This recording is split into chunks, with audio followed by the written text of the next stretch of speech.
I want to welcome everybody to the state of Solitude. And for the next hour or so, we're going to talk to you about what's working, what's not working, what we're looking at doing, and just kind of a peek behind the curtains at Solitude from this past season and looking forward into the future. So I'm glad you're here. Welcome to our Zoom guests. I'm glad they're here as well. I'm going to start by introducing the team. First of all, our leader, Amber Broadway, President and COO of Solitude Mountain Resort. And then over here, we've got our team. I don't know if the camera is going to be able to pan to that good-looking team over there. Scott Cherry, Vice President of Operations. Tara Jerome, Vice President of Food and Beverage. Dan Healy, Vice President of Recreation Services. Steve Holtai, Vice President of Finance. And Nick Sikowski, our Director of Lodging. And you'll hear from most of those folks shortly as we get this party started. Did you want to? Oh gosh, I should probably introduce myself, right? Yeah, who am I? Who is that guy? Jeff Carroll. So I'm the Vice President of Marketing and Guest Experience. Yeah, let me see. There you go. Yeah, all right. Thank you so much for coming. We have a great turnout here in the room. We really appreciate it. And for those of you online, thank you for tuning in. This is our third year of hosting this opportunity to sit in conversation with our community. It is really important to us that we create this space to share with you, to be transparent and share with you what's, in our opinion, going well and where we may have some misses, and to tell you what we're working on, what's ahead, as well as to create opportunities for you to ask questions.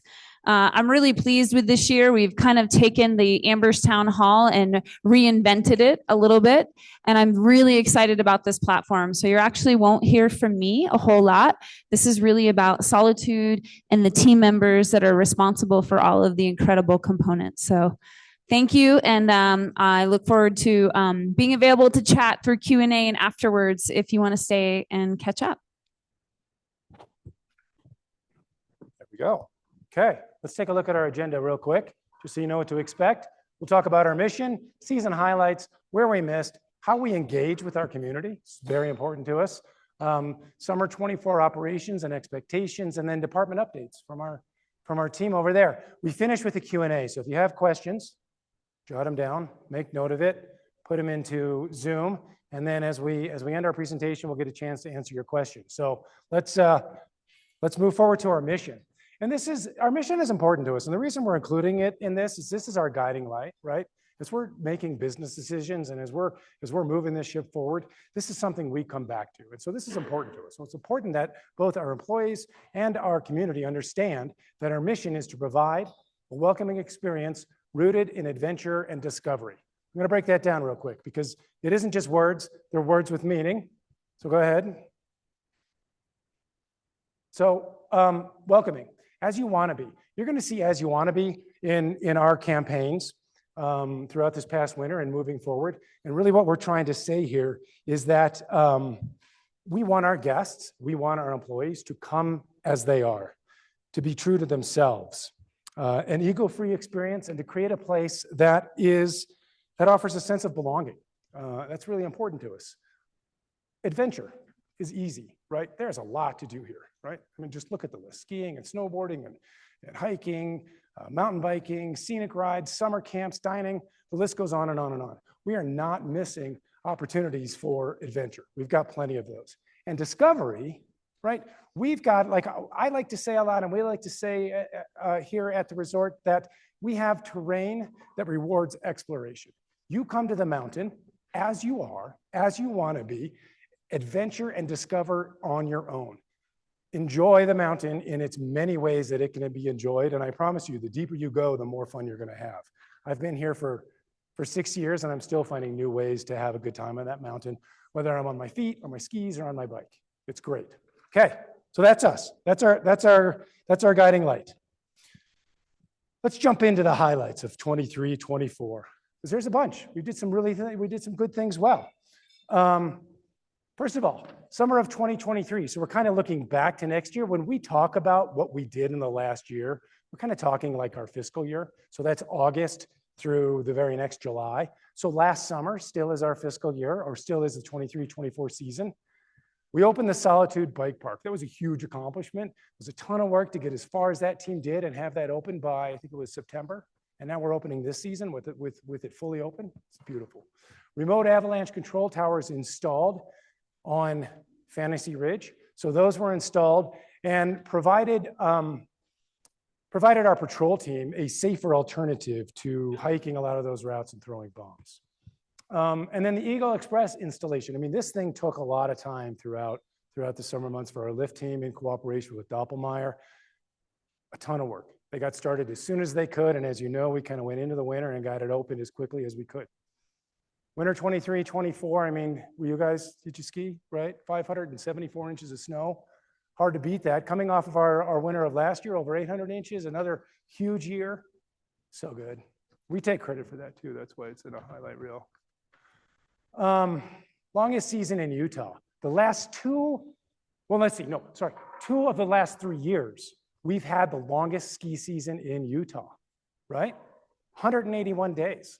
That's huge. That's like 6 months of skiing, right? Especially for our pass holders who have prepaid for a product. We are giving them as much skiing and riding as we possibly can. 86 days of 8 a.m. lifts. We get a lot of great feedback on early lifts, especially from folks that like to get up here early, ski, get out. 86 days. That's not even to mention the 5 p.m. list that we ran in the spring. Improved arrival experience. We'll talk about this here in a little bit. Road congestion and parking improved by most metrics, right?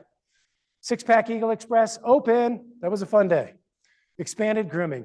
One of the things we really saw this year, and this came from some new team members and a new manager in the grooming department, the slope surface department, really pushed on what we could groom. And when you think about some of the terrain that got groomed that was exciting, you look at Woodlawn was kind of on a regular grooming schedule. Sundancer, I hadn't seen that groomed in years. Liberty, Concord, I think Concord got groomed for a couple of days under Powderhorn. There was some real good, real consistent grooming and on terrain that we haven't been able to get to in the past. And then events. We're really, I missed one. Terrain park improvements. We got a bigger terrain park than we've ever had. It really grew. We've got a really great department there that's helping us make a bigger and more advanced and more exciting terrain park. A lot of great feedback on that. And then our beginner park that we put in the Moonbeam area. And then we went big on events and we'll continue to go big on events. But you think about some of the things that we did over the last year: fireworks and torchlight, chocolate lovers, pond skim, Nordic nights, beer fest, summer fest. I mean, the list goes on and on. We're keeping a lot of animation here at the resort, and it's been a ton of fun. And they're getting lots of people to attend. So let's go to the next one. Okay, where we missed.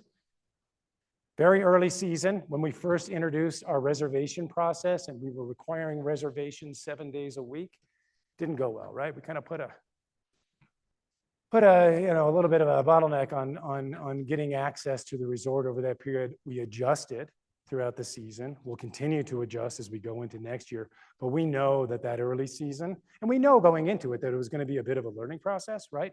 We know that we were a little aggressive with the way we rolled it out. We learned, we adjusted, we moved on. If you took a lesson, or even more importantly, if you had a child on Team Solitude, as we introduced parking reservations, we did not have our ducks in a row for that group of very important guests. And so we didn't serve them well. We didn't provide the level of service they wanted, the guest experience they wanted. We had to adjust. We learned some things. We're going to come at it better next year.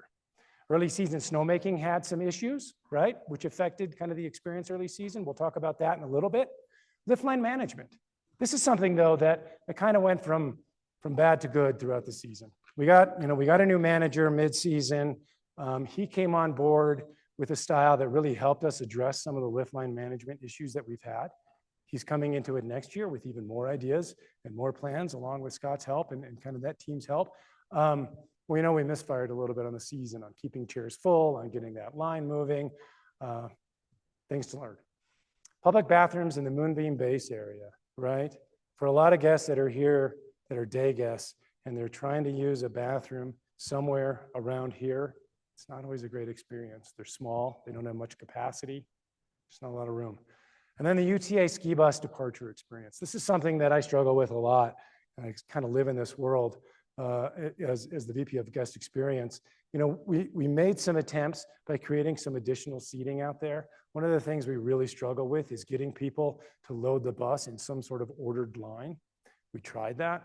It's not great. It wasn't working as well as we hoped. We did make some improvement. We've got some ideas for next year. One of the issues that we will probably continue to have is capacity exceeds demand, right? You can get a bus up here, but it might be an hour wait to get down because there just aren't enough buses moving down the canyon, and there aren't enough buses on that route. So we know we're kind of missing the mark on that, and we're going to keep trying, keep swinging at it. Okay, next.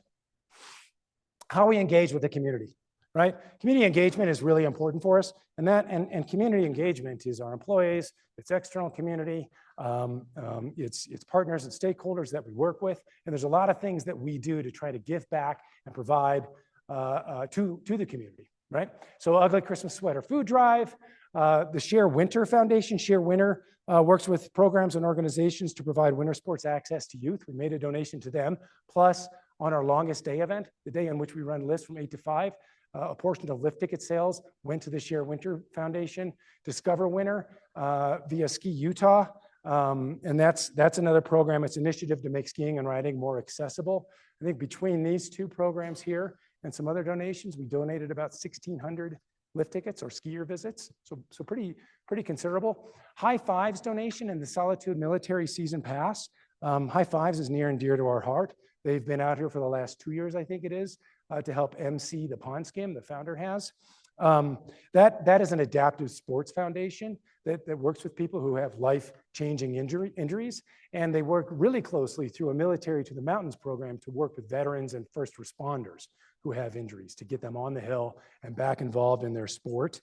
We make a contribution to them, but we also sell the Solitude Military Season Pass for $149, and the entirety of that, all $149 of every pass, goes to High Fives to fund the Military to the Mountains program.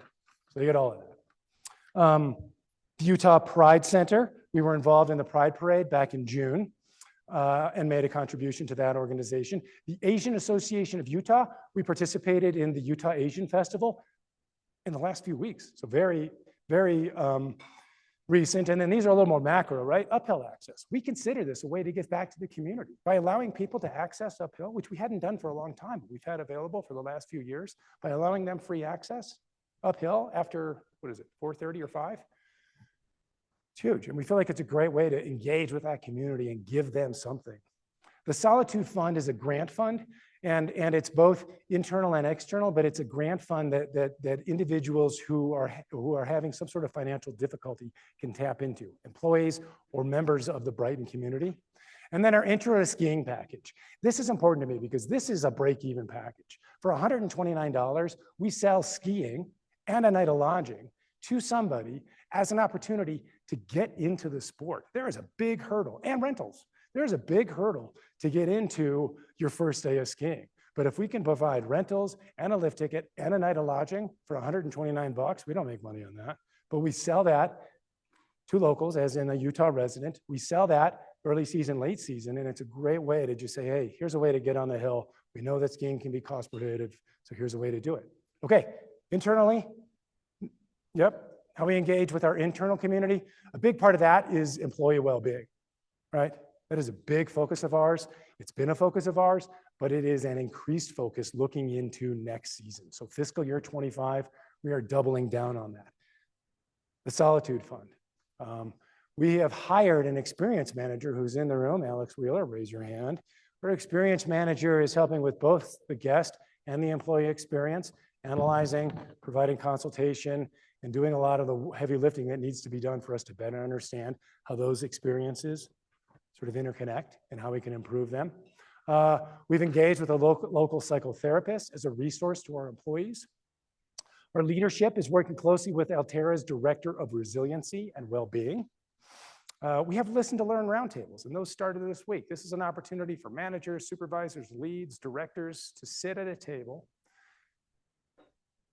and kind of explain their expectations, talk about the things that are important to them, where we're missing the mark, their motivations. This is their chance to sort of air the things that, it's huge. I mean, I think it's a huge opportunity to give that to employees, to be able to sit down and say, here are the things. And then leadership will take that information, see what we can do to do better. It's our chance to learn, right? We think we know what's going on. Let's hear it from our employees.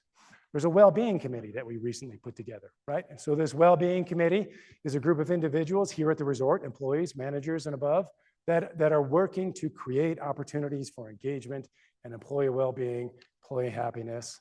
Then there's a few other things, the Solitude Employee Assistance Program, Altera's Employee Assistance Resources and Grants. They make grants available mostly for patrollers to have specialized treatment through psychotherapists.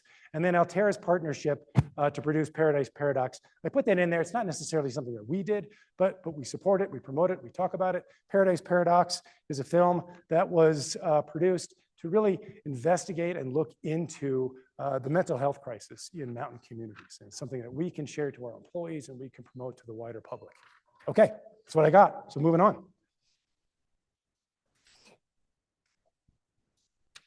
Scott Cherry, why don't you come up here and tell us all about mountain operations?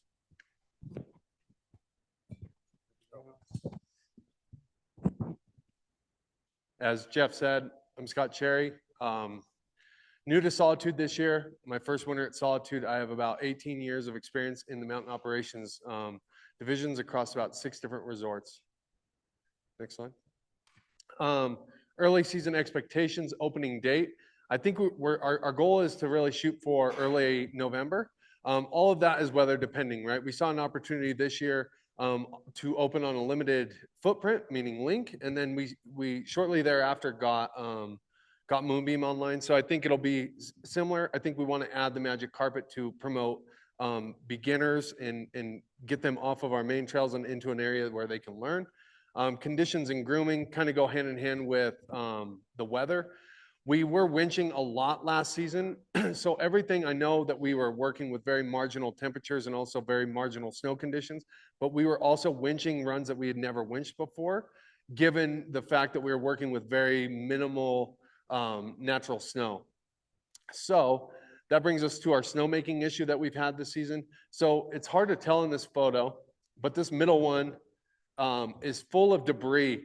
We draw our water out of Big Cottonwood Creek, and that is those are filters from our fan guns. So the one in the center is one that had not been cleaned yet versus the ones on the outside had been cleaned. But we were having to clean our filters on each individual gun. We have about 30 guns. So you can imagine trying to clean filters multiple times a day and just removing debris so they don't clog up. But you could also, when we draw that water out of our creek, it goes through our pump. Our pump house is just up the street here, and it's a 3-pump system, right? So we have a supply pump that draws the water from the creek into our snowmaking system, right? And we're sucking all of that debris through it. So we have 3 pumps, we have 1 supply pump, and we have 2 booster pumps. So we had to rebuild each pump twice in this season alone. So every time a pump comes out, then we lose our ability to make snow up on the mountain in some capacity, right? The supply pump gets us about mid-mountain. The the first booster pump gets us to about the top of Apex, and the third, when they're all functioning correctly, gets us to the top of Eagle. So if you look at why we didn't have proper snowmaking at the top of Eagle all winter, I don't mean all winter, initially, is because we lost our third pump, that second booster pump. So those require pulling a section of the roof out, getting a crane, and then it's about like a 2 to 3 week rebuild time. So that's downtime for us to make snow. The blowout in our snowmaking line happened literally about 100 feet directly outside. You could see that was on January 5th. And that was a result of our snowmaking system being above ground at one point at this mountain. And then we trenched and put it in ground.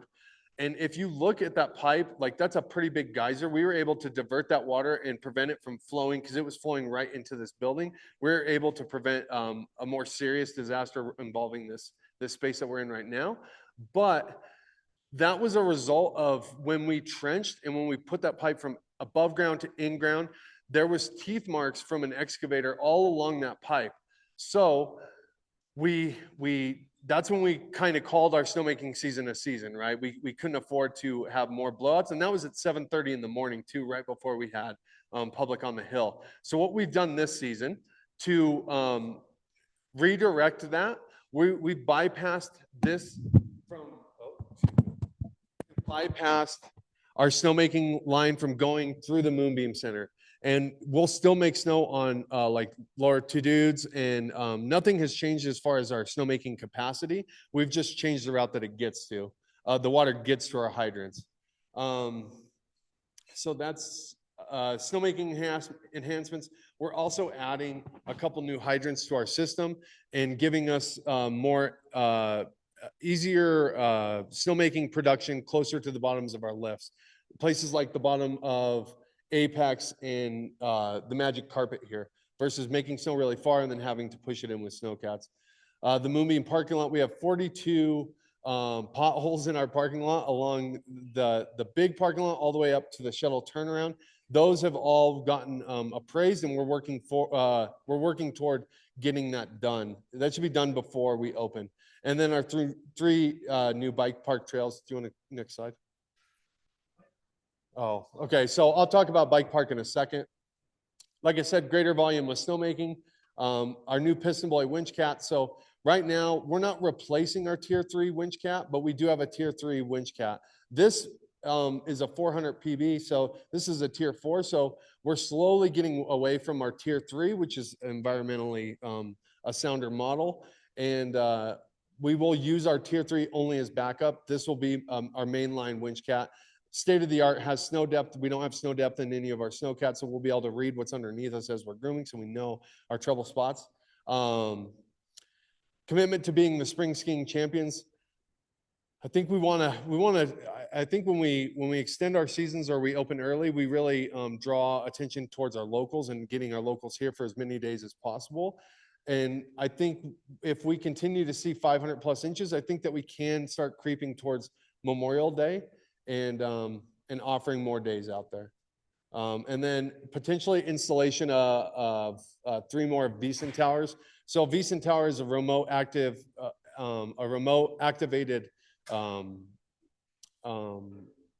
charge. So if you look at Fantasy Ridge, we've got VESON tower on there, and our head of avalanche mitigation can do that remotely without having to be boots on the ground. It definitely helps us open Fantasy Ridge sooner, but more importantly, it helps us open that west face sooner. So they kind of go hand in hand. If we get 3 more, we'll add them. We'll continue to grow that Fantasy Ridge VESON tower. Next slide. So Solitude Bike Park, we opened new trails this year, and we're in the, sorry, thanks, Jeff. We've opened new trails this year, and our current ones are Motherlode, Cobalt Cruise, Mineshaft, and Holy Schist. Sorry, excuse me. And we're building right now Quicksilver, Unleaded, and Pyrite Plunge. So those are being done, and we will open them to the public as soon as we get them finished. So I believe Tyler, right, we're on Quicksilver right now. We're finishing up. He's like 40% done, so we'll open them just as soon as we can. Next slide. Legacy hiking and biking trails to remain the same. So we're going to get Sunrise back online tomorrow, and we'll start adding the rest of our Frisbee golf. I think we have holes 10 to 18, and we'll start adding that Sunrise tie-in ASAP. Next slide. And then our operating hours right now, Thursday 10 to 6, Thursday through Sunday 10 to 6. And then starting on the 27th, 10 to 6, Monday through Wednesday.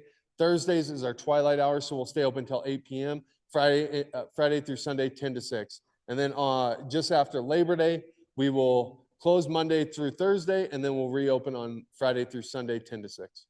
Next slide. And then environmental.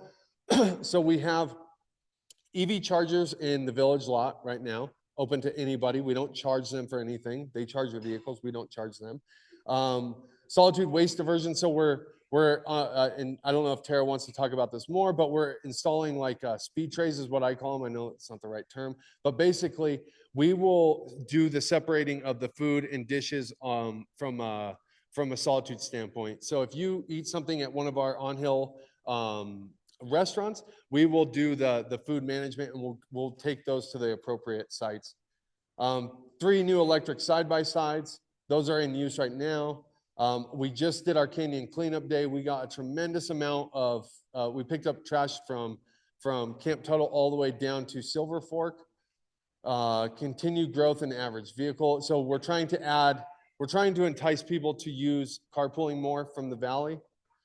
And we've also have an EV snowcat, which was new this year.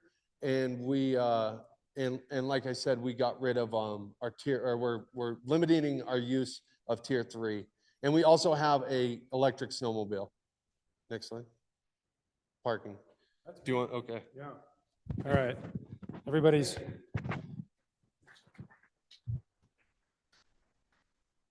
favorite subject is parking. So here we go. It's a hot topic. Okay, so I mean, as you know, we put in a reservation process this season, very much motivated by the necessity to improve the arrival experience. The previous seasons, on a Saturday or Sunday, we might be turning around 500 vehicles because we're out of space. That's 500 vehicles that don't need to come up the canyon, and that's 500 vehicles coming down. And that was a typical Saturday or Sunday. It's a terrible experience, right? Terrible. This year, with our reservation process in place, canyon drive times were reduced by as much as 60% on high demand days, right? And so it was big, thank you, yeah. We just saw this in the environmental slide, but I want to point it out again. From 1920 through the 22-23 season, I don't have counts this year to really compare to yet, we saw a 24% growth on high demand days in vehicles with 3+ occupants, right? That's big, right? It wasn't that long ago that our average was like 1.8, 1.9. And our average now hovers around 2.9. That's huge growth. During the last season, 23-24, 57% of vehicles on high demand days, weekends and holidays, had 4+ occupants. It does so much for reducing congestion in the canyon, and it does so much for creating accessibility. A part of what we're trying to do here is just get more people on the mountain who want to ski and ride, right? It provides accessibility when we force people, I guess we'd say, when we make people, you know, put more than one person in a car. UDOT was thrilled with our work, and so was the town of Brighton, right? And so for UDOT, one of the wins that they talk about is just the ability to clear that road in a much safer manner. It's almost impossible to plow that road when cars are in the canyon at 6 o'clock in the morning. But if somebody knows they have a reservation that's available, I think the lot's opened at 7. If they know they have a spot at 7, they don't get in the canyon as early, or maybe it was 7:30. Anyway, they don't get in the canyon as early, and UDOT has an opportunity to clear the road. And when the road is clear, not only we have fewer cars in the canyon, and I don't want to just say fewer cars, we have the right amount of cars. We have the number of cars in the canyon for which we have parking, for which the town of Brighton has parking, and for which Brighton Resort has parking, right? But not only is it the right amount of cars, they're coming up later, and as they come up, that road is clear. So it's a safer experience and a better experience all around. We're trying to do this without restricting access and without making it hard. And we feel like we had some pretty good wins here. So if we go to the next one, we can talk about some of the other initiatives we have that are important. The UTA ski bus. We've supported this for a long time. We continue to support this. We provide free access for all Icon and Solitude pass holders to the UTA ski bus. And this year at Solitude alone, we provided rides to 60,000 skiers. Our employee transportation was huge, and that created transportation for about 10,000 rides, right? 2 of these big buses we leased in cooperation with Brighton, right? So we did something with our little partner up there. Again, our community, in cooperation with Brighton. And then we also had 14, 15 passenger vans that we used for employee transportation. That takes a lot of cars off the road, right? And it reduces the number of employees that we have in the UTA bus, which by my calculation and the numbers they gave me, 4% of the people using the UTA bus were employees. That's way better than the thousands that could potentially be on there. Our 8 a.m. lifts disperse traffic over a longer period of time. If our guests are coming up at 7 and Brighton's guests are coming up 8, that eases traffic, right? And then the free parking after 1. For a while, we'd had free parking after 2 o'clock. We moved that to 1. because we see more value in having a longer period of afternoon parking for free, and it pushes that demand a little bit later in the day. And so that also helped disperse traffic throughout the day. Next. Paid parking is a cash grab. I love talking about this, and I did put up a blog post a while ago that you can see on our website, but I bring this up because, you know, we hear this all the time. We do a lot of things here to try to make money. But if we were in the business of making money on parking, we would be failing miserably. It's not a cash grab. It helps us fund so many things, including operations, the UTA ski bus. When we provide rides to Icon Pass and Solitude Pass holders, we pay for that. It's not like UTA is giving it away. We're paying for each one of those rides. We pay for the employee van pool, right? When we talk about partner distribution, we've got a partner that we work with that helps us operate the parking lot. And those are things like labor and signage. They make the payment processing available to us. They develop all the products, the passes, and all the day products that we need to do it. They provide all customer service, and they provide parking compliance. So they make up really the majority of what it takes to operate parking as a whole. Yeah, so this is our net. This is kind of what we end up with, 5%. That's enough for us to be able a little bit of wiggle room there, but it's not. We disperse that money to make transportation and parking here as a whole initiative work really, really well, because it's very important to us for our guests' experience and for the employee experience. Okay. Looking forward to 24, 25, taking the things that we learned, right, and applying them to next year. We need to sell more parking passes. People like that parking pass. They like knowing that if they buy a season parking pass, that their parking costs will never exceed that. Reduce number of paid parking and reservation days. I'm going to squeeze that down a little bit because, like I said, that 7-day-a-week thing we did early in the season wasn't really working, and we kind of were planning to go too late in the season. So we're trying to reduce that a little bit. So really what we'll do is have December 21 through March 31 for paid parking and reservation days. So that essentially is a couple weeks on each side. And then we're going to take the paid parking days from about 154 total days to about 101 total days. So we're just squeezing that, kind of focus in on the periods in which demand here is highest, the road is busiest, and there's more people trying to park, and matching that. We learned a lot this season. Midweek parking was something that we heard again and again and again and again. You should not charge for midweek. Well, we decided not to charge as much. We need a tool to continue to encourage people to carpool. You can do the math. You can look at our numbers and you can see that if we give parking away for free, like we do in the early season, suddenly vehicle occupancy drops off, right? And beyond everything that we're doing, we care about the canyon, we care about the environment, we care about emissions, we care about the air quality. Even if we're not super busy, we want people to carpool. It's super important. But we're reducing the cost to $10 a day if you don't carpool. And then if you have 3 or more occupants, it's free. Remember, on the weekend, it's 4+ occupants for free. We're turning that back a little bit on the weekday. So I think we're trying to find a medium here that helps us attain our goals and works better for our skiers and riders, right? For our community, for our guests. And then, you know, here we are. We talked about how we didn't do so well with our ski and ride people. So we're looking at, we're working through the process for guaranteeing them a parking space. I don't want you to buy a lesson and then not have a place to park. But then also including it in the lesson or a discounted price, some way that we package that. So there's a little relief on the cost there.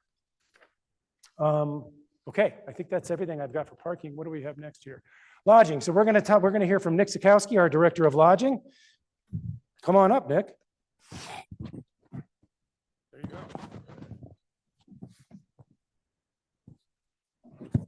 Okay. So in lodging, we can jump ahead. My name is Nick Sikowski, by the way.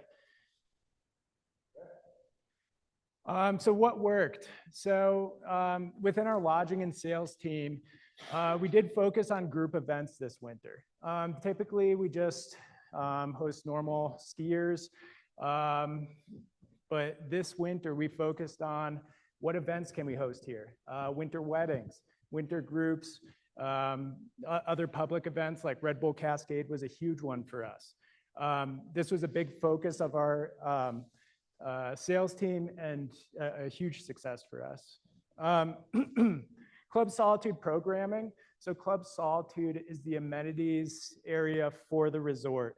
And we're really happy with the way that Natalie and her team were able to offer some excellent programming at not a huge cost that folks were really engaging with, just having a great time and appreciating. So that was a huge win as well. Our village maintenance and grounds team have been doing an excellent job. This is a little bit new for the lodging team, but they've done an excellent, they've had a great ability to build a system that can both deliver excellent results, but also scale. So when we get busier, they don't slow down. They're able to attend to whether it's more snowfall or more things breaking throughout the village. They were really able to keep up, and we're proud of that achievement. NPS score, so Net Promoter Score, is our main measure of guest satisfaction, guest loyalty, yeah. And we're very proud to have achieved the #2 Net Promoter Score within the Altera family for the 3rd year in a row. This is something our team's very proud of, that we don't take lightly. Everybody works hard to achieve guest expectations every day, and it does show. And then staff satisfaction, that goes along with the Net Promoter Score, just excellent scores, excellent feedback from guests who stay with us. Next slide, please. So what we need to address, the misses. So village occupancy, what we've noticed over the past couple of years is the booking patterns within lodging have changed a little bit. This is something that we've noticed, we've attended to, but we don't feel like we've quite gotten to the point we're happy with. This is important to us because the more stable our occupancy in the village, how many people are staying in the condos, the easier it is for staff to be able to assist guests. When we go from 0 to 100, it's difficult for staff, and then that gets passed off to the guests. So this is something we're focusing on this year. Limited increases in rental partnerships within the village and with village homeowners. So part of our business is partnering with homeowners in the village and renting out their condos or townhomes under the Solitude name. And for a number of reasons, we've been trying to increase this number of partnerships. This year, we didn't quite hit our goal of increase, and we're looking to continue efforts going into the next year. And then along with the occupancy, this is a similar one, but consistency in summer group business. So while we're able to make huge advancements in our winter group business, our summer group business, because we had a smaller sales team at that time, was not able to put that same energy into summer business. Again, the more stable the number of events are, the occupancies are, the number of guests are around the resort, the better we can host everybody, the easier it is for our staff to take care of folks. Next slide, please. So what we're looking forward to this summer, we're investing in and integrating better with our sales team. So this is adding positions. So we've added, I believe it's a full-time position. We've also, the events side of it, which hosts the group, not just sells the groups, but hosts the group, has made investments as well to better support those roles. And then more alignment with the two teams and responsibilities. So we will be working with our sales team to help connect homeowners to those to that partnership of renting condos with them. 7-day-a-week operations at the Inn at Solitude this summer is something new. It's the first time in the history of the Inn at Solitude that we'll be doing this. And we're really excited about this.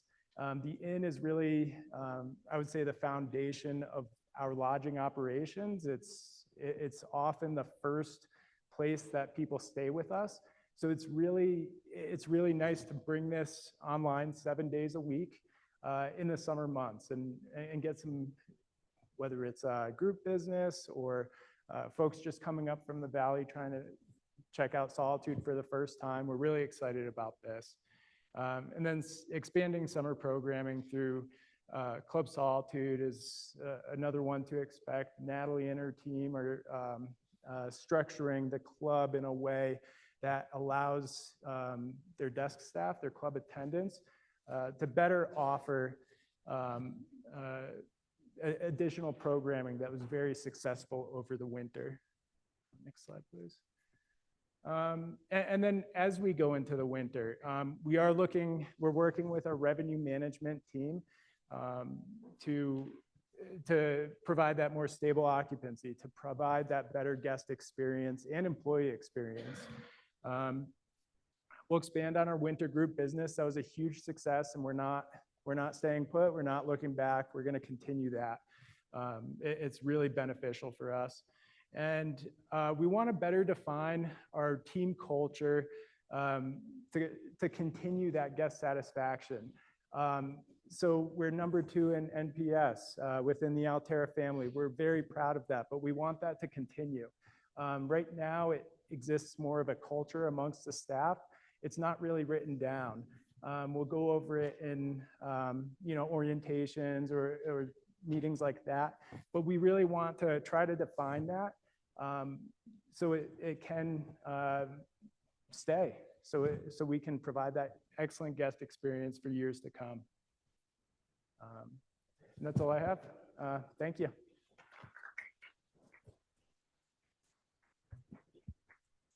Thanks, Nick. Okay, we're going to move to Dan Healy, Vice President of Recreation Services. Thank you, Jeff. Good afternoon, everyone. Like Jeff said, my name is Dan Healy, Vice President, Recreational Services. I oversee ski school, rentals, retail, tickets, guest service, and Nordic Center. So just wrapping up my 3rd winter here at Solitude, but have been in the industry for about 30 years now at about 5 resorts. So cool. Next slide, please.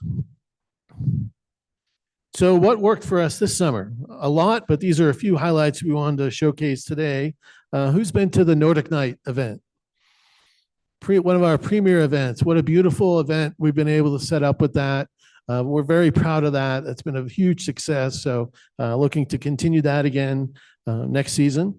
Going along with that, 2 years ago, the resort bought what's called a mini cat for grooming up at Nordic. When I got here 3 years ago, it was a much different experience. I think all of you know with the grooming, bringing in that new cat has really provided us a premier experience up there on the trails. A lot of feedback, I guess, I get from guests they're very surprised how quickly the snow will set up with that new grooming machine. So very excited about that. And then we're also seeing a lot of growth in our weekend kids and adult seasonal programs and cruises programming. So really trying to cater to that locals, getting them up here on the hill, getting their kids in some of our ski and ride lessons and providing that great experience. Also, who's a mountain host? I see a few of you in the room tonight. So another huge success with that this season. We did on-mountain tours with the mountain hosts. They were out top of lifts, helping and giving answers or answering questions to our guests, and really proud of how that worked. And then also, we did some reshuffling in the village, the new village store location. Very excited about that. Bigger store, more variety. That store is open 7 days a week and year round. So very excited about that. And then a few things we wanted to point out what didn't work. We've already gone through this quite a bit already, but we did understand the ski and ride school and Nordic parking were some challenges. We're going to make some changes going into next season and more to come on that. And then on the ski and ride side, it is very challenging. A lot of our guests book the day of or the day before, in order to accommodate that, it makes it very challenging to staff to that. So we have a lot of part-time instructors and very few full-time. We're looking to change that. We'd like to get our staff more hours, but also provide more lessons and more variety in our lesson products. So next slide, please. So coming up, summer 24 and beyond, very excited with the bike park. That's a huge addition for us here at the resort. We'll have enhanced bike lessons this summer. We have them going on. And then also we've got more programming coming up for the winter. So please check out our website. We have from beginner to advanced programming coming up in summer and also winter. Then if you're familiar, the adventure park will be this summer out on the grass, will not be in the parking lot. So we feel that'll be a much better experience for the kids and families to have that on the grass. Our rental fleet, so we've added at least another, I believe, 30 plus mountain bikes. So we have brand new Trek downhill and enduro bikes in our rental fleet and kids bikes. I think we've got a total of 60 mountain bikes available to rent in our rental shop. And this is our second year of our summer camp. So kids age 4 to 12 can come out. This year we did add transportation. So we can meet the parents down at the bottom of the canyon, drive the kids up. They can participate in camp for the day. And then we drive them back down to the bottom of the canyon at the end of the day. And the parents don't even need to come up here unless they want to, of course. So, and that's everything I have. Thank you.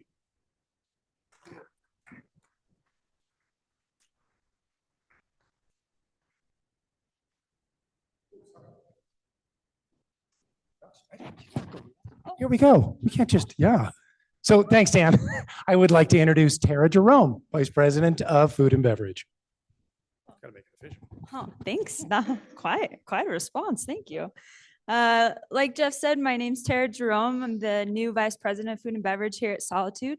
I've been with Solitude for over 8 years in different varieties and capacities as a chef at Honeycomb to most recently the executive chef. And I've had the opportunity and excitement to move into this next role here. So I'm excited to see where we're able to take food and beverage. So, okay, so our wins, what we considered wins in food and beverage. We had some very successful signature public events this year, like Jeff kind of touched on, and everyone has. We've now had our first and now second annual Brewfest.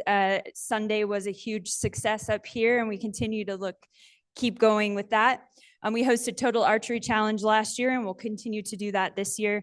And that's from feeding the large group of participants and spectators, but also they host charity events and different small events. So our team is really busy and full that whole week, which is really fun. Red Bull Cascade, our pond skim beach party keeps getting more fun and bigger and a great time. And we have the continuation of private events in the winter, like Nick talked about.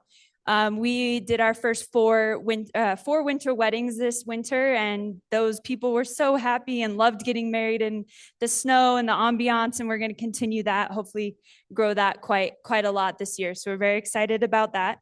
And we also had the yurt remodel. The yurt now has a brand new deck, a brand new tent, and it has that continuation of that intimate dining experience that we've had. The chefs in there cooking for you. You can talk to them and have some nice high-end wines and have that really great experience of snowshoeing up and down, and it's beautiful. And you can go on to our next slide, please. So kind of the things that are on our mind and that we're looking through for food and beverage is obviously something that's always on our mind is the seating capacity here at Moonbeam, especially in the weekends. This is where all of you and all of our guests start their day and end their day. And so what a better way or place to have lunch is the place that you start or end. But we have a really huge variety of what we offer here at the resort. And so we're going to be working a lot with our marketing team and our signage to get people who are here a little more information as to what we offer at Roundhouse or what we may offer at Last Chance or even in the village, and getting a little more visibility to the village dining. And we'll also be working on some call to action signage as well. We're going to rework the scramble up at Roundhouse, and we're going to have a new live action salad station over there, which will hopefully really inspire people to have good food up there. And we're going to be also working to increase value at our lodges. So a big initiative we're going to have this year, we're going to improve the burger. We're going to get a nice bigger burger. We're going to sell that a la carte. We're going to do a few different size fries. We're going to expand our condiment station. So it gives you the feel of kind of creating your own burger and your own experience. And you can share fries with your friend, or you can have a small one just for yourself, or a big one just for yourself. But you can find that value and in across our lodges. Yep, that's that slide. So on to summer. So this summer, we're really excited. Little Dolly here at Moonbeam is going to be our hub for food and beverage activity during this summer. We do have a really fun new menu. We've got warm sandwiches. We've got a Cuban and a turkey bacon ranch sandwich. And we've got some fun salads, a wedge and a Greek. We've got a pocket sandwich for those of you that want food on the go. You can put that in and ride on your mountain bike. We're doing breakfast 7 days a week at St. Bernard's as the inn is open, which is really nice. We'll be doing icon and local food and beverage discounts. So those will be posted online, but we'll be doing a 50% off breakfast for locals and icon pass holders Monday through Thursday. And then we'll also be doing our honeycomb grill, buy one, get one for icon pass holders as well. So that's always a great thing. That'll be hopefully Thursday nights up there. And then let's see, what else do we have? Honeycomb Grill will be open 7 nights a week as well, which is really exciting. We'll have dinner 7 nights a week, and then we'll have lunch Friday, Saturday, and Sunday. And then Thursdays, we're gonna one Thursday a month, we're gonna be having an open mic night at the Thirsty Squirrel. So if you have that song or guitar you want to play, please come enjoy it up at the Thirsty Squirrel. That actually starts tomorrow, June 20th. And then we'll have some fun drink specials and obviously a very good time with our locals. Okay, I think, and then what we've got in store for us in 2025. Solitude did acquire a hotel liquor license, which is very exciting for us. It is going to give us the ability to do room service in the inn, which is something we really think will elevate and hopefully give our guests a nicer experience. And maybe we'll get lodging to #1 in their NPS instead of 2. So we're hoping to help them get there. Like I said before, we're adding a live action salad station up at Roundhouse, which I think will really add to that experience up there. We'll be expanding opera hours and offerings here at Argenta Pubs, so you'll see Glenn a little longer, and which is always a good time. And then St. Bernard's will be open for 7 nights a week for opera and dinner as well. So please go experience that if you haven't had opera up at St. Bernard's. That bar is perfect. You look up at the mountains. That's the best spot on the mountain, if you ask me. And then we also have a potential remodel of our upstairs mezzanine and at Last Chance Lodge. We're looking to be able to enclose that and when needed, so we can have groups of their executive retreats or small conference rooms. People can have lunch and host their meetings and give us that opportunity to expand our banquets and events as well as support our sales team. And that's really all food and beverage has. Obviously, we like to have fun and a lot of more things will happen, but I look forward to it.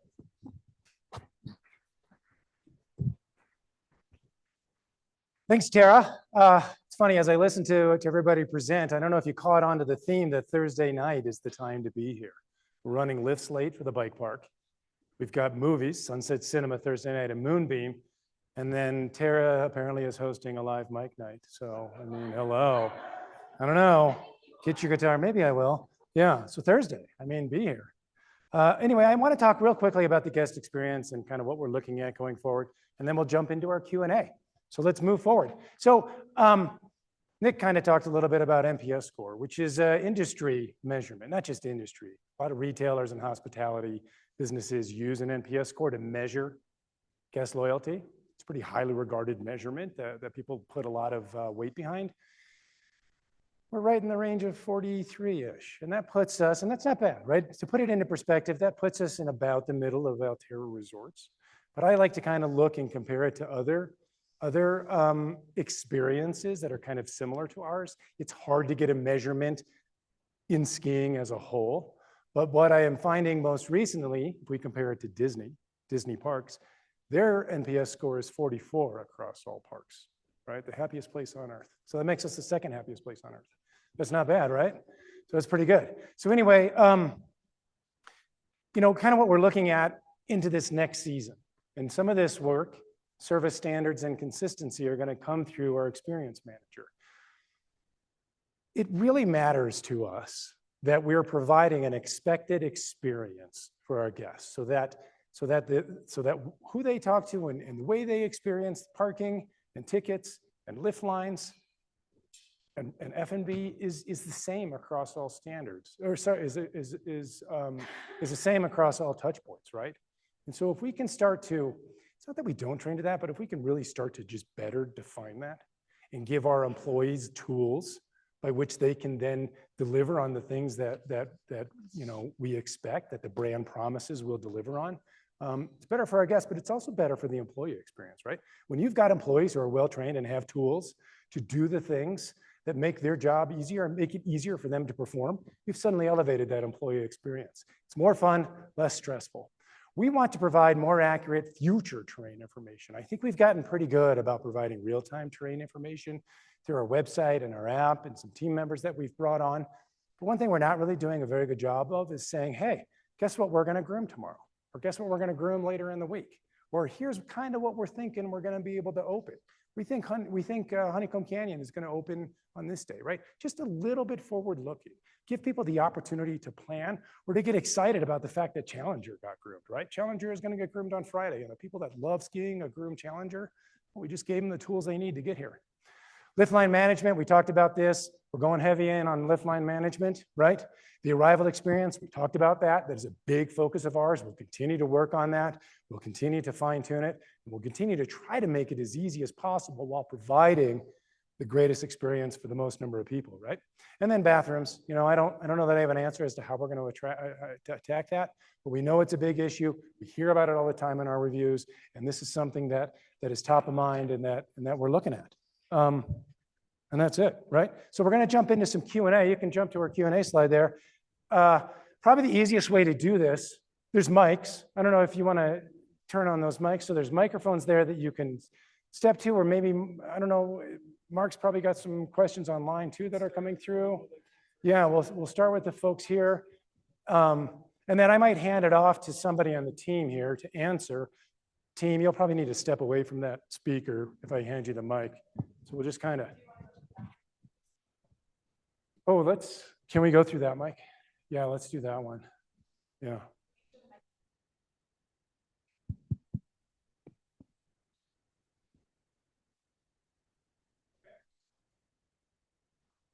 Test.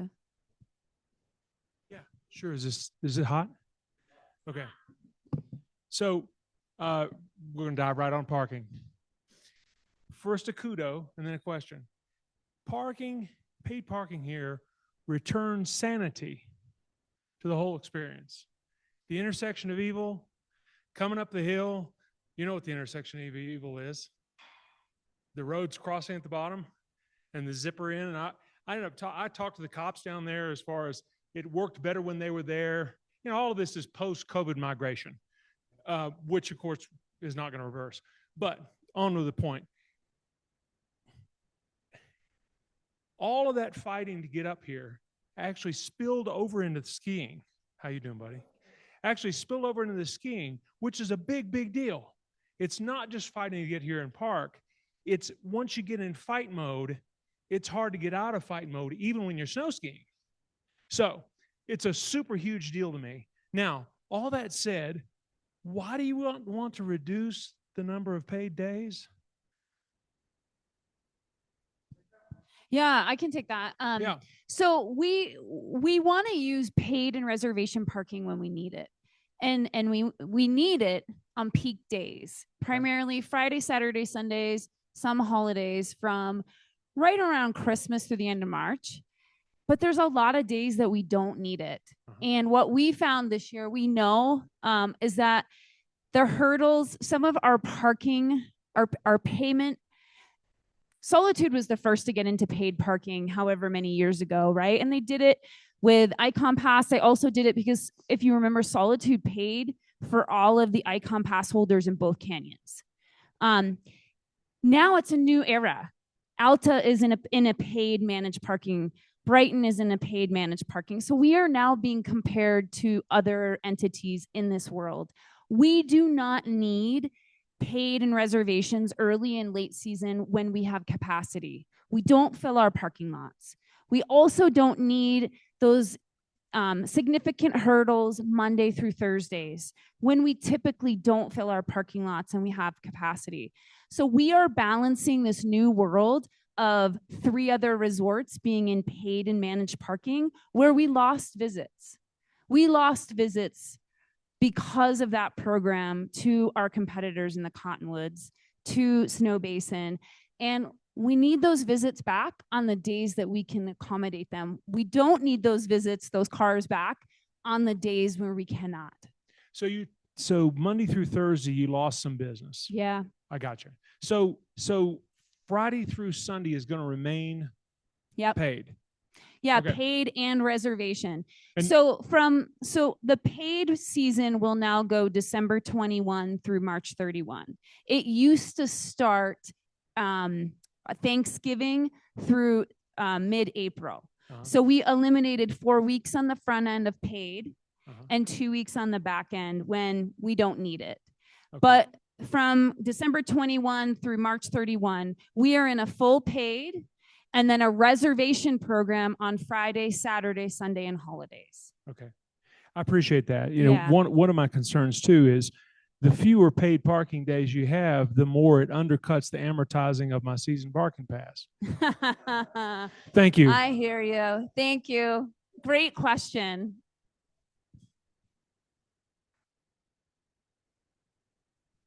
Hi, hi, Ken Stevens. Are there any planned sort of major infrastructure projects in the future?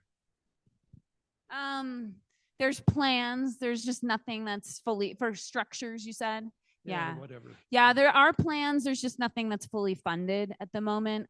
We this summer we're working on a snowmaking enhancement project and the mountain bike project. Ken, I've talked to you. We have plans for a future structure. It's just we have the funding and the costs have become quite prohibitive. So we're finding we're finding the need to reimagine. I don't know. I'm hoping in the next 3 years we'll see something. We do have Jeff's mentioned bathrooms. That is a focus. We actually did work on last chance bathrooms. We're going to do work on the Moonbeam bathrooms as well.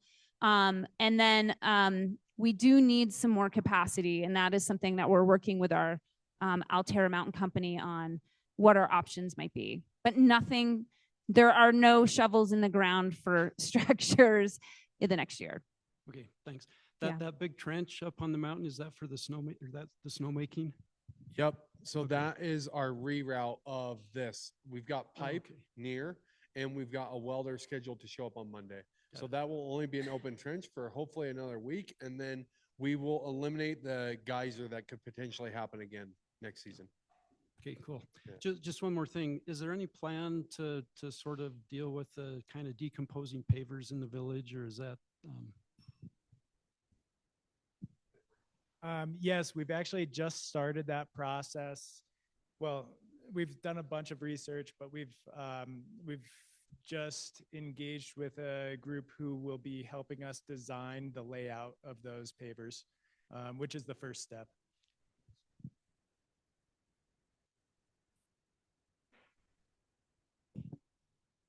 I would like to encourage you to reopen the yurt for lunch during the winter season. I know it's a big hassle to get the food up there, but it gives people an opportunity for a really special experience. I loved it when you did it last year. and you had a limited menu, and that was wonderful. And it gives people a chance to use the yurt when they can't afford to pay $200 a person to go there at night. So I would encourage you to reconsider that.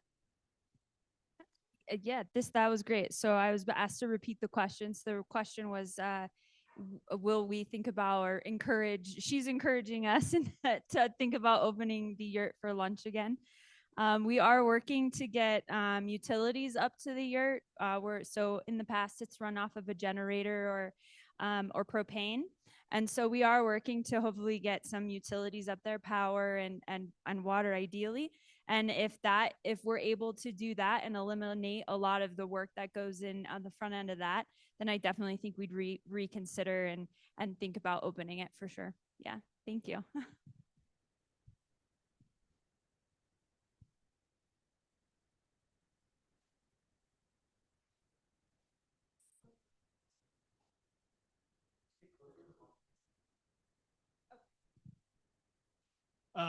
A few kudos to start with. One of them compliments on the waste thing that was mentioned about kind of diverting waste and different things. Great job on buying a new groomer for the Nordic track. But that leads to my question then. You mentioned, Dan, about the parking changing for next year. Do you know yet what that might look like? We're working on that right now, but it is a priority. We did get a lot of feedback on that. So we will make some adjustments. I don't have final answers right now, but it's coming soon. Okay. Also wondering, back to the sustainability thing, if there's any movement with you guys towards eliminating single-use plastics. So we already eliminated single-use plastic bags. We do not sell bottled water, plastic bottles of bottled water. We sell only aluminum cans now. I would say there's some time ahead for that. So for us to get out of the single-use Coke and Sprite and that, there's some imagining that would have to come through the purveyors that we work with and the costs. And the other thing that we think about, Jeff, is that there are people who do like to put those plastics like in their jackets too. And when we switched from plastic water bottles to the aluminum, we did get some feedback on that because it's pretty hard to fall on that. But we're working on selling reusable water pouches so that we can get away from even plastic water cups. But I would say that we're always aspiring to eliminate more and more plastic, but I cannot tell you that we have a set date by which we're ready to say no more plastic bottles of Coke. But it's a great question. We all need to be thinking about this. And I appreciate you bringing that up. There's a couple of parking questions in the chat. Great. The first one being, why don't we build a parking structure? And then, are we working to fix the potholes? Oh, great questions. So if you have spent any time in the construction world right now and seen the costs of building parking structures, they're unbelievably expensive. And so we have explored a parking structure. We have private land at the end of Moonbeam. So one of the challenges for Solitude is the bulk of our base area is Forest Service land. There are moratoriums on expanding parking in the cottonwoods on Forest Service lands. So we have to look outside of that, which leaves us with our village and with down by Eagle. A lot of people call that the inspo. We did get some quotes on a parking garage when I first came in. I think it came in around $15 million and was going to net us about 300 spaces. For those of you that know, in a business, you still have to deliver on a return on investment. There are expectations, and Solitude would never be able to deliver the types of return on investments that we would need for a project of that nature. Plus, that would not net us what we would really need. And honestly, we are trying to explore ways to address parking, but I do think there's a large number of really important stakeholders that have concerns about adding more cars in the canyon at all. And we do want to be mindful of that. But we're going to keep trying to explore ways to better address parking, to better address public transportation. I can assure you we're working very closely with UTA and with UDOT, exploring all partnership opportunities. And yes, Scott mentioned earlier, if you missed it, but there are 42 potholes in the Moonbeam parking lot. 42. They are been filled with rocks. I think I've hit 39 of them. But yes, we have quotes out from vendors to have the parking lot, those filled, to get things restriped. I don't know if you noticed when you pulled in. If you can't see the parking lot, the stripes, it's funny. People park in interesting ways. So that's in flight. And as soon as we can get that sorted out, we will. Appreciate that. Amber, my name's Kimberly, and I want to thank you for hosting this tonight and let us hear some of the successes of Solitude. I couldn't but help notice that there was nothing about the financial success of this last year other than the 5% net off of the parking. So I'm going to assume that Solitude, as the CEO, and Altera is happy with our financial successes last year. Yeah, so as a privately owned company, we don't typically publish our financial or our skier visits. You know, it was a very different year. I think those of you that were here will know that Big Cottonwood in general had, you know, we had less visitation than prior year. You know, those of you that were here prior year, Big Cottonwood, it was the year. I don't know how many little Cottonwood closures, but those little Cottonwood closures pushed a lot of visitation. And it was a really remarkable year. This year was a difficult start, and I have shared that with folks. We had a very difficult start in December and January. A lot of that was we didn't get the snow. Snow didn't quite come in. The year prior, we were fully open at Thanksgiving.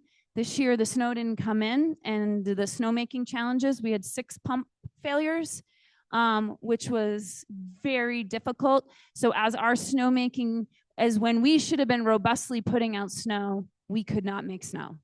Sure. And Brighton was making snow, and Alta and Snowbird, and Solitude suffered with early season conditions compared to our counterparts. And it really wasn't until right around MLK. And then guess what? The snow came in, and guess what happened to the canyon? They closed it. Like literally the weekend, we were really starting to get a lot of snow. They closed the canyon. So Solitude did struggle. We did struggle, you know, in all fairness, through early January. And then you know, things turned around, and February came in strong, March came in great, and what we saw in April and May, which is why we've been talking about spring. The spring skiing is additive. You know, when Solitude used to close mid-April, it's really shocking to me because I can't believe the business that we've done, both in early November, even with just opening Link, and then in late spring. So we were lucky that the snow did come in, and the rest of our spring. Right now, so far the outlook for summer looks good. So we'll be in decent shape, but we certainly did not have the success of prior season. Thank you. I hope that helps. So Tara, my question goes to you then. So one, congratulations. We've heard great things from some of your colleagues that they're very excited that you've taken the helm. The events you listed there, I think we attended every one, and we don't live here in state. This last weekend, and we're huge promoters, and I know some of the other people in the room are on social media as well. What did you learn from this last weekend that will make it an experience that we can continue to invite local friends and folks to fly in?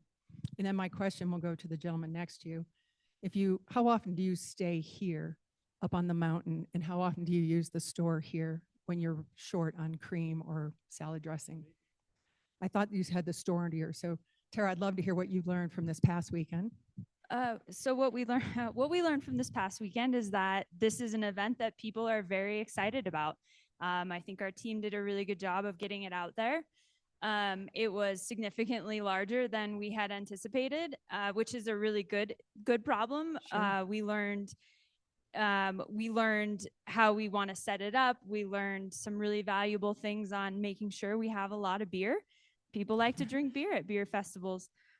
You know, I think we just learned a lot. It was our second year. It was you know, if people were here for the first year, we were in the village with a lot smaller space and a smaller footprint. We worked with the DABS for a long time to make sure that we could take over the footprint that we did, that we had the higher point beer. All things said, I think we learned a lot of things that is just going to make that event much better. I loved that it was family friendly. I loved that we could have people come and kind of camp out and have a picnic and be able to, order pizza from Stonehouse. I think that there were a lot of really good things with it. And I think what we learned is just going to make it better. Well, kudos. 'cause More we think- shade. We are going to do more shade.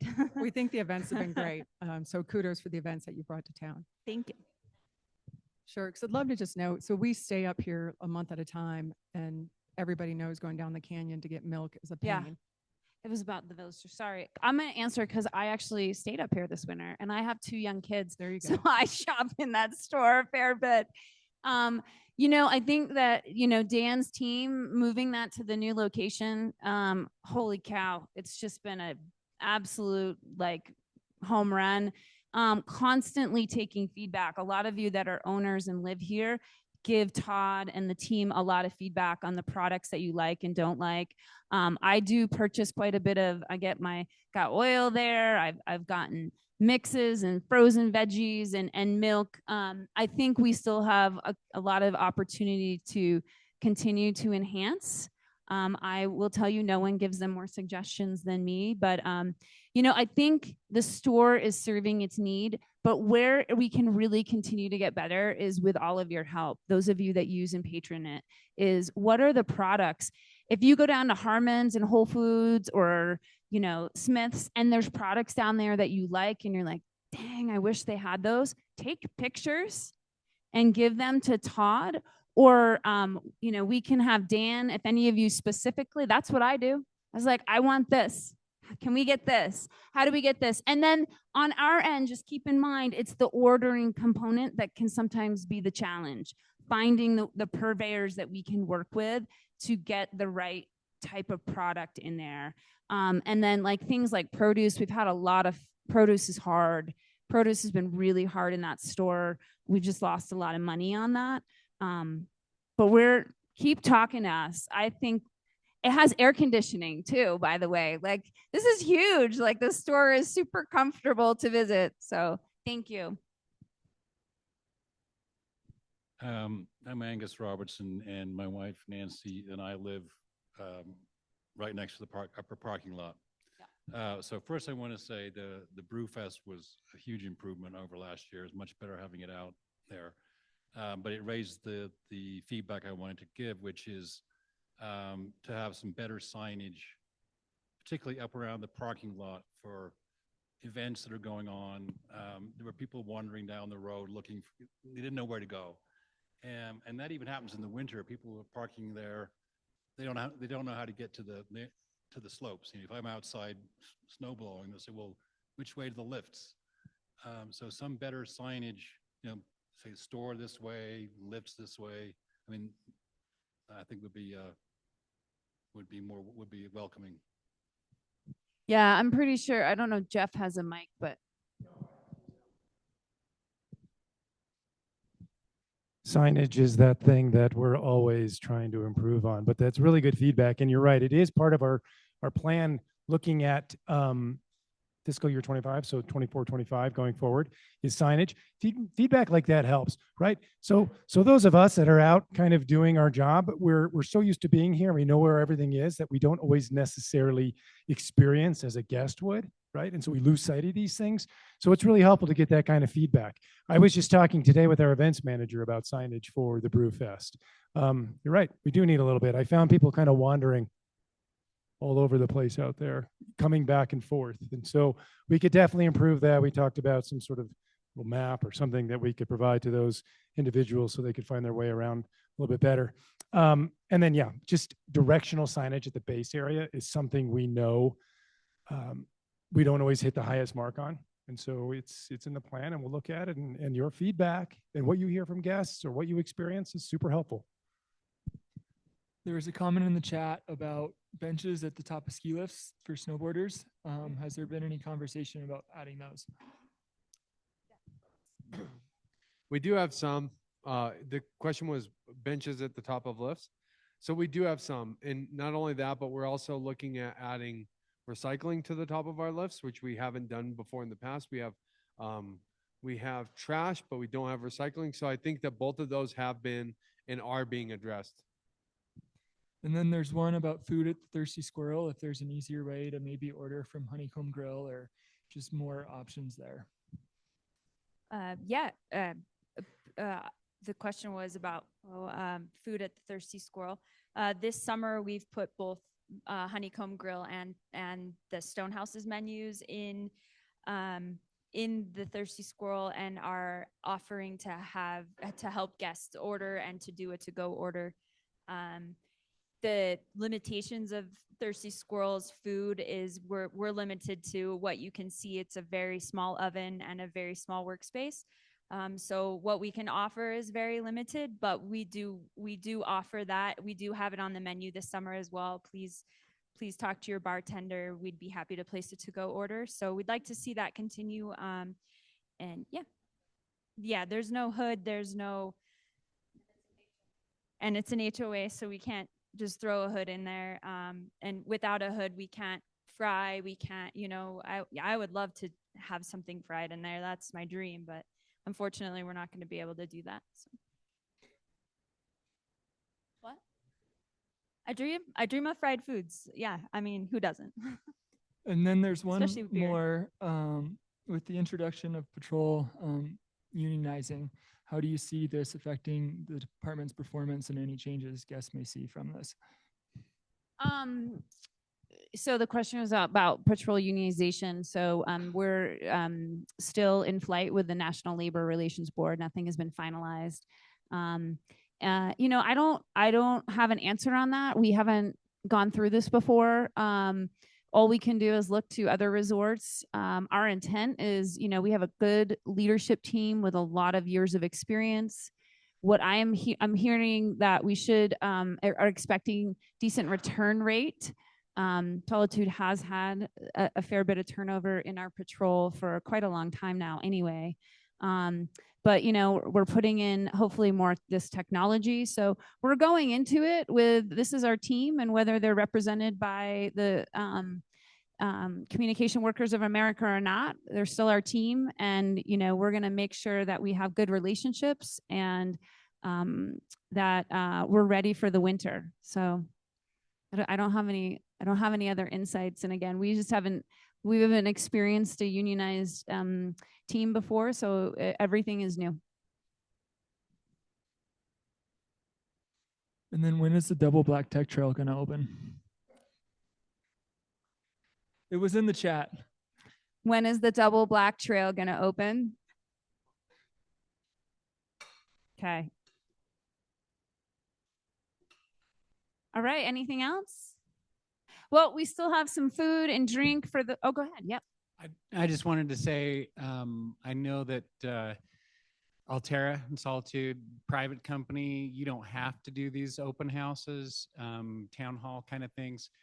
We really appreciate them. That's a big deal. I think you have a level of transparency and community outreach that surpasses any of the other resorts around here. And we don't take that for granted. You're kind of putting yourself out here in a way that it's easier to attract criticism sometimes than compliments, and you still do it. And it's clear by your metrics and your transparency that you actually care about improving, even if it's a hard and time-consuming and costly process. And we appreciate that. Thank you. Thank you. Yeah, that is core to our values, and we're gonna keep showing up. Some of you that were here last year, there was an experience. So, we have more. I think one last one from the chat that just dropped in. With the new addition of the Wiesen Towers, Honeycomb still is closed a lot. Could you speak to how well the towers have functioned and if you feel they've improved the avalanche control? Yeah, I can speak to that. We also have some actually wonderful experts here in the audience, Ian Riddell, who was in patrol forever. But we put in 4 towers. We have 4 towers on what's called the east face or the Fantasy Ridge line. The whole benefit of those towers is more to get the west face open. It does provide help and assistance with managing the Fantasy Ridge, but the real benefit that we saw this year was by activating those towers. We didn't have to send individual patrollers up the ridge, which is normally in the past. You had to send teams up the ridge of Fantasy to complete the Fantasy route before you could open the west face. The other face, I forget that ridge name. What's the west face ridge name? West face. Okay. So when you're in Honeycomb Canyon, it's skiers, Looker's right, skiers right, right? You go in the Buckeye Junior Gate or the Powderhorn Gate. And so that's what it has done. I think it's fair to say, yeah, Honeycomb Canyon and particularly East Face still had a fair bit of closures. Some of that. Do you want to hop in? So Ian Riddell, 30 years here, long time within Patrol. He's a new director of projects and planning, and he's better at this. Yeah, I'd just like to speak to that. Yeah, my name's Ian Riddell, and been part of the process to have these Wiesen Towers be developed here at Solitude, and they're working very well. They're working as we thought that they would. I think something to recognize with the Wiesen Towers, the racks that are up there, is that they're not fully built out yet. What you're seeing today is not the final product. So this is it's a development project, and a full build out on the east face. What we feel like is necessary is about 10 or 11 towers, and we're only seeing 4 in use right now. 1 last year, 3 happened this winter. So I think the results that the towers are providing are excellent. They're performing as they were designed to do. The locations have seemed to work out very well for the performance out of those towers for the avalanches that we're looking for. But you're not truly going to see the full effect until we're more than 50% built out in the canyon. Even though we are seeing them the improvements, reducing the hazard to the patrollers that are up on the ridge doing the work, is one of the major benefits. We are seeing that already. But as far as from a skier's perspective or the guest experience, you may not see it from your end, until we have more build out of this program. So I would say that they're working extremely well. They've been reliable. They're really effective. And in the years to come, we'll keep seeing that the tower build out, and then the real benefit will be coming through more on a storm basis or a daily basis. But we're already seeing great results and the ability to open the west face of the Honeycomb Canyon, as Amber mentioned. But as the build out happens, you'll just keep seeing a better experience and terrain being open more effectively. But it's working very well. Yeah, thank you, Ian. I think the other thing that sometimes people forget is, Little Cottonwood is just years ahead of us with this technology. So a lot of times Solitude gets compared to Little. Alta gets theirs open so fast. How come you can't? And it's quite an unfair comparison, in my opinion. Alta's like the origination center of avalanche work and technology. They have, a patrol that has been doing it for a long time, and many of them have been there a long time. So I do think, in fairness, we have work to do. I think our patrol would say, if Doug, Catherine were here, or Marvin, yep, we hear you. We know we still have opportunities to continue, but we're finally in the technology game. Ian was a big part of that. Doug, Catherine, who is our mitigation manager, is a big part. We're 4 towers in. We're trying to get, as Ian said, up to 11. We've asked for 4 more next year. I don't know what we'll get, but we'll get likely a couple more. And so in a couple of years, we should be commiserate with the technology that Alta and Snowbird have been doing for many years ahead of us. That will be super helpful at the same time as we continue to invest in our patrol and take care of them in wages and training, and try to reduce some of the turnover. Those 2 things will really make the difference on this terrain opening. That I can assure you, no one wants that terrain open more quickly than the patrol team. And when they're not able to open it in a way that they want, it's hard for them. The other thing is to keep in mind is snowpacks are really different. And the year before, the way the snow came in compared to this past year, they're not comparable. And I'm not an expert, but this is what I've been learning, is that the snowpacks each year are so different, and that can be much more challenging in how they approach it. So I'm always super grateful. I do agree that we are struggling on our terrain, but I'm always super grateful at the end of a season when we have not had inbound slides and we have not had avalanche incidents, which is not the case in other resorts in America. So we hear you. We're going to keep working. Appreciate that. There's another question in the chat about ski and ride teams lunches, saying they're hit and miss, and if you guys are aware of that and if there's any plans to improve them. Yeah, so we're aware of that. We did see that on some of our surveys. So working with Tara next season, we look to make some adjustments to that, healthy options and more variety. So yeah, for sure. We said 5:30. I think in the fairness of everybody's schedules. Well, thank you so much. I appreciate the comment. This does mean something to all of us. Last year, for those that you participated, we had a great town hall, and then things went a little haywire on some of the social media platforms. And, you know, I won't lie, we weren't sure. I wasn't sure about whether or not we were going to have the nerve to do this again. But here we are. And I really kudos to Jeff Carroll. He worked really hard on pulling the presentation. And, you know, thanks for our team. This is all about us and all of our team members here. So, and just thank you, our community. Stay in conversation with us. We really appreciate it. We want to hear from you. We want to keep doing better. We love it here as much as you do, and we're excited for the years to come, and just really appreciate you being here. Thank you.